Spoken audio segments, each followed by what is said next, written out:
So are you a visitor in Canada and are you looking for options to stay back longer?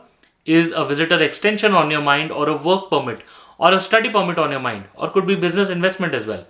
So guys, in this video today, we will talk about the potential avenues that you could use if you want to convert your visitor status into something else, maybe, a visitor, a work, study, probably doing a business or whatsoever. We will discuss all about that in detail in today's video. Please be sure to watch the video till the end. My name is Sahil.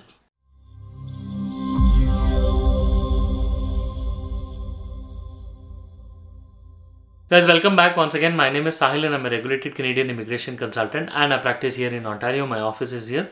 If you have to get in touch with me, my number is on the screen and details are there in the description box. More than happy to connect with you.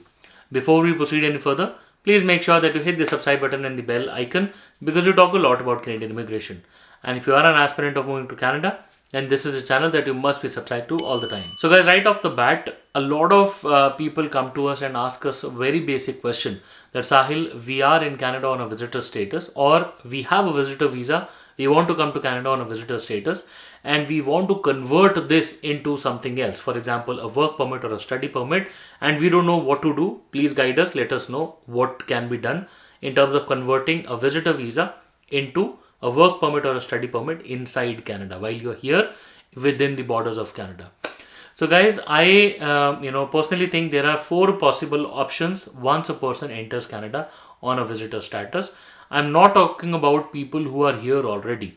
I'm talking about fresh visitors, people who have visited Canada a couple of times in the past but never took the liberty or the opportunity to convert in something else. But probably repeat visitors, people in the Middle East are actually traveling to Canada and thinking of converting. Now, first obvious conversion or first obvious application would be a visitor record, also known as a visitor extension. So guys, every time anybody enters Canada on a visitor visa, unless the border officer specifies a lesser duration or a longer duration, usually the person or every visitor is given a 6-month stay in Canada.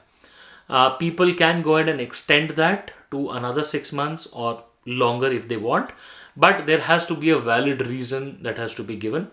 Normally the first extension would under normal circumstances go through, but still the officers are looking for valid reasons to stay back. For example, people would say that okay, we are applying for a study permit, or we are in the middle of almost the LMIA is going through, or maybe we want to stay longer with the family, maybe our child is here, stuff like that. So whatever your reason may be, you can definitely apply for a visitor record or a visitor extension. And until and unless you get a decision on that, you are here on that applied status. If it's a positive decision, the approval will tell you till when can you stay, and if it's refused, then you have to go back. So first possible option is a visitor record. Second option is basically applying for a work permit. Now, applying for a work permit is a different topic altogether, because it's very long and large, which we will cover in a separate video very soon. But overall, you would find yourself in a situation where you would either have to find yourself a job offer, that means an LMIA, or you could be working in a field that is LMI exempt, for example religious worker, right? Now if your position is LMI exempt, like I said, religious worker, then go ahead, put your file together, get yourself a job offer again, and go to the border or probably do an online application and apply for an LMIA exempt work permit. But under normal circumstances, that means probably 9 out of 10 people who are here in Canada on visitor status, because you don't know what could happen, that means you would not have an employer, friend or anybody, that means you are visiting here. Under normal usual circumstances, people would require an LMIA. Now it is important for you to understand that LMIA is a document that is provided by the employer. So step number 1 is you have to find a job. Step number 2 is you have to get a job offer. Step number 3, the employer will have to get an LMIA from Service Canada in favor of that job offer. Okay. Step number 4, the employer will give you that LMIA.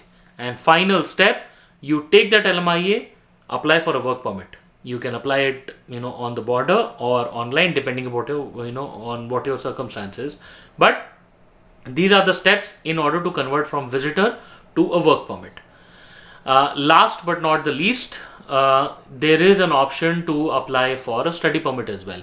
Guys, just a side note, as a part of the job offers or work permits, there are business investment options as well.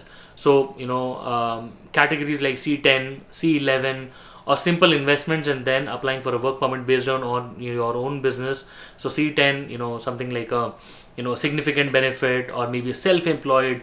All of those discussions can happen with you personally, but yes, you can apply for those work permits as well while you are inside Canada. Overall, the last option here, and in my personal opinion, a very successful and a very good option, is converting your visitor status into a student status. That means applying for a study permit inside Canada. So while you are here within the borders. Guys, overall, that particular route does not require an IELTS or a CELPIP exam. So that means no language requirements. It definitely requires prerequisite. So yes, there are certain parameters or prerequisite programs that you must complete. Also, people with older ages can also apply. Personally, we have had approvals up until the age of 53, 49, 47 multiple times. So yes, people with older ages can also apply. And the best part, like I said, earlier, no language requirement. So yes, if you don't have an IELTS exam, if you're not able to write one, you can definitely apply. But please remember, if you are coming to Canada and later in life, if you want to change college or maybe apply for a PR, IELTS or language requirements will be there. So no escaping of language, but temporary relief will be there with regards to applying for a study permit and converting that. Guys, overall, just a recap: 4 options: visitor record / visitor extension. You have applying for a work permit, which is based on a job offer. Then your business investments, and then last is converting into a study permit. So 4 potential categories, and obviously other categories like AIP, applying for direct PR, then farm working, labor jobs. All of those are also somewhat arranged in some LMIA jobs, PNP job offers. So ultimate is that job offer only, right? So yes, everything can be done. Every case requires dedicated individual attention. So if you want to discuss your case, please feel free to schedule a consultation with us. We would be more than happy to speak with you. Once again, we wish you all the best, and we really hope to see you soon in Canada. All the best.